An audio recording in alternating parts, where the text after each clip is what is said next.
Jagtial సభపై BRS focus చేసింది. ఈ నెల 20న జగిత్యాల సభతో గులాబీ సత్తా చాటుతామంటున్నారు గులాబీ నేతలు. మరోవైపు బీఆర్ఎస్ ఏ యాత్ర అయినా పేరు పెట్టుకున్నా జగిత్యాలలో కాంగ్రెస్ దే విజయం అంటున్నారు ఆ పార్టీ నేతలు. ఈ నెల 20న జగిత్యాలలో బీఆర్ఎస్ భారీ బహిరంగ సభ నిర్వహించనుంది. గులాబీ బాస్ కేసీఆర్ సమక్షంలో బీఆర్ఎస్ జెండా కప్పుకోనున్నారు మాజీ మంత్రి జీవన్ రెడ్డి.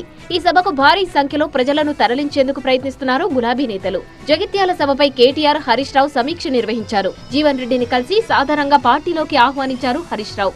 జగిత్యాల సభను అడ్డుకునేందుకు ప్రభుత్వం కుట్ర చేస్తోందని ఆరోపించారు కేటీఆర్. రాష్ట్రంలో ఒక రాజకీయ పునరేకీకరణ జరుగుతూ ఉంది. సింహం బయటికి వస్తూ ఉంది అంటే గుంటనక్కల గుండెల్లో ఇలా రైలు ఉరుకుతుంది. కేసీఆర్ గారు ఒక సంవత్సరం తర్వాత ఒక బహిరంగ సభకు వస్తున్నారంటే ఎన్నో రకాల కుట్రలకి కుతంత్రాలకి తెరలేపి కాంగ్రెస్ ప్రభుత్వం జగిత్యాలలో జరగబోతున్న జైత్రయాత్రను అడ్డుకునే ఒక చిల్లర ప్రయత్నం చేస్తూ ఉంది.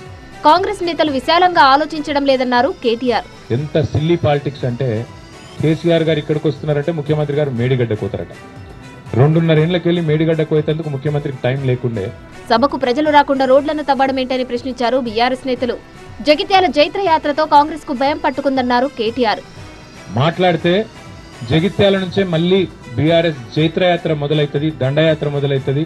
రేవంత్ రెడ్డికి భరతం పట్టడానికి తెలంగాణ ప్రజలు మరి రంగం సిద్ధం చేసినారని ఒక వాతావరణం వస్తుందని ఆయనకు భయం పట్టుకుంది. జీవన్ రెడ్డి చేరికతో బీఆర్ఎస్ జైత్రయాత్ర నిర్వహించలేదన్నారు మంత్రి అడ్లూరి లక్ష్మణ్.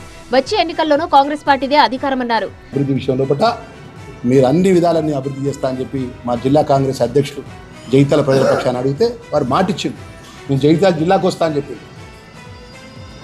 తాపత్రయమంతా ఇది ప్రజలు అనేది ఏదైనా గమనిస్తారండి. మాకేం ఇబ్బంది అభ్యంతరం లేదు.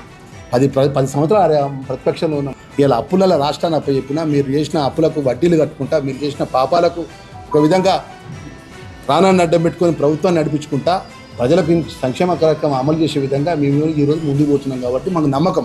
జగిత్యాల అభివృద్ధి కాంగ్రెస్ తోనే సాధ్యమన్నారు మంత్రి అడ్లూరి లక్ష్మణ్.